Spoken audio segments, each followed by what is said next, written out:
once Columbus had found this place, and there were people already there, then all of these other countries started wanting a piece of the action.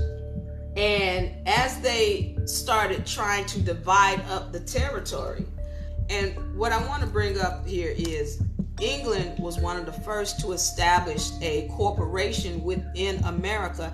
It was known as the Virginia Company, and this was back in the late 1400s, early 1500s. Look up the Virginia Company. It's the same company that you know of today as the state of Virginia.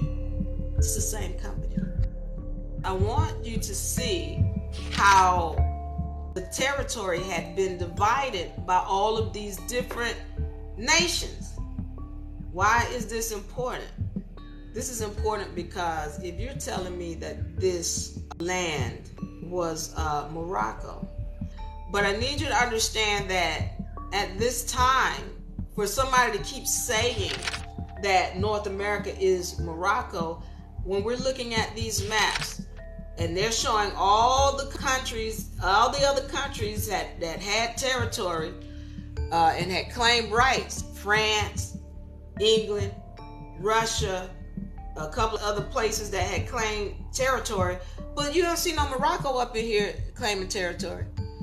You don't see Morocco up in here claiming territory because they didn't have any territory at the time. And the other thing about Morocco and why this couldn't have been Morocco's territory, because remember in 1492, the Sultan was defeated and seceded all of his territories to the Queen of Spain. So what is this talking about Morocco owns some territory when the Sultan was defeated? Oh, I'm going to go deeper than that. It don't just stop right there, because that's why I'm asking. I want to see proof. Show me a map. Show me some kind of documentation where it is said that North America is Morocco. Well, I'm going to show you for every one piece of evidence you think you have. I'm going to give you 3 showing that it can't be real. 3 for every one. I could really give 4 or 5.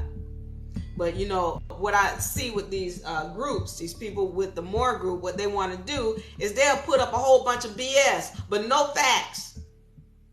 Innuendo. But I'm getting there. We're going deep today. I got time today. And we're going through it. All right. So, I'm going to get into this. You'll see the maps whereby the territory was in everybody else's name, Morocco. All right. Now, getting into this, we understand now. Britain comes into the territory and has established treaties with the original people of the land. Britain comes in the 1400s. So what has happened is they telling y'all about some pilgrims and all this. Pooh, that's pooh.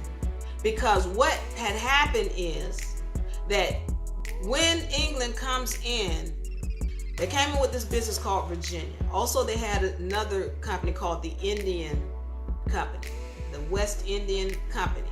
So again, you got to understand, this is a treaty that, you know, they have to come in and they have to ask and get permission from the people of the land to be in the land. And the land to this day is in treaties in the name of the original people. This was back in the 1400s. And why? I got treaties. Go now. I told y'all, pen and paper. Write it down. UNARepublic.com/DOCS. D as in David, O as in Oscar, C as in Charlie, S as in Sam. UNARepublic.com/docs. You can go there and pull down a list of treaties. And it's just the beginning. And they all come way before 1777. There are 13 of them. That's only a few of them. And in those treaties, it's the original people saying, this land belongs to us and our people, and it's going to remain in the name of our people. And we will subjugate ourselves, meaning we'll pay taxes for whatever kind of protection you can provide to us. That's what England came in to do. They came in and they told the people, we're going to give you protection, and we're going to give you some jeans and some trinkets and some whatever they were giving them for the rights to be on the land. But the land always maintained or remained in the name of the original people of the land to this day. So then, if anybody knows law, and this is why I bring up this law right here, hierarchy of laws. Why do I bring this up? Because this is the order in which laws are. And so what you'll understand, this right here, this is God's law. And then you'll come down here and you'll see treaties. And then you'll see constitution. But you got to understand, that's your constitution. But you can make it like, okay, this is the Constitution of the United States of America. Okay, but the treaty is higher. Always. And that treaty, those treaties were put down in the 1400s. Why am I talking about those?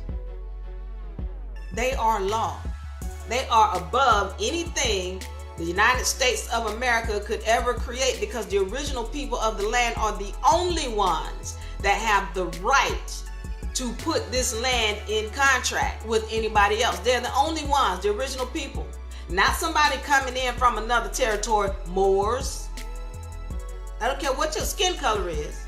You can't come in from another land and then try to take over control and ownership of this land and call it yours.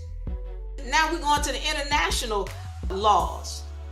International laws that the original people of a land, it remains their land. They can't even give it away. Even if they give it away, it's still their land. All right?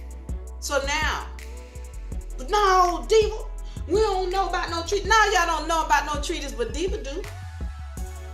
I just posted them. I posted them. You can go find them. UNARepublic.com/docs. Read those treaties. Don't read a synopsis of the treaty. Read the full treaty. Find the full treaty and listen to the ancestors speak. Because they're going to tell you what kind of treachery was done.